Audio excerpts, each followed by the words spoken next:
Atențiune, domnilor! S-a furat mireasa. Domnul Generică, haideți să o căutăm. Hai noaptea asta să uiți de tot. Hai să vezi dacă băieții să se învârtă în cap mai pot. Hai cu mine acum și nu mai sta jos. Hai să vezi fetițele cum știu să dea din dos. Ține mâinile sus și nu aștepta să vină mascații să te pună ei așa. Nu mai sta, nu mai sta, nu mai sta pe bune, frate. Hai cu mine, acum e vremea ta.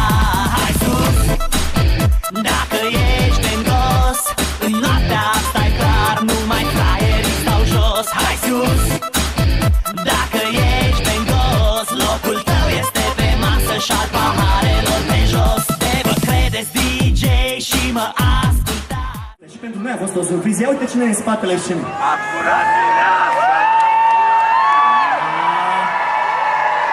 S-a furat mireasa, nu? S-a furat sau e mirele? Tu ești mirele? Tu ești așa. Tu ești cu cererile. Hai să-i cântăm la mulți ani și să-i spunem casă de piatră. Mulți ani trăiască, mulți ani trăiască, la mulți ani.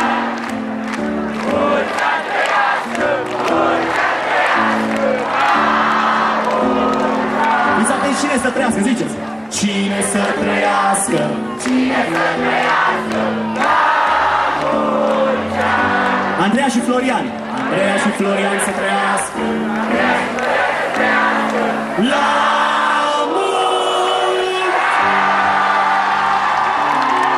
Să ne pierdă, felicitări, să fie cu mult noroc. Mulțumim frumos! Bun! Mergem mai departe? Vedeți?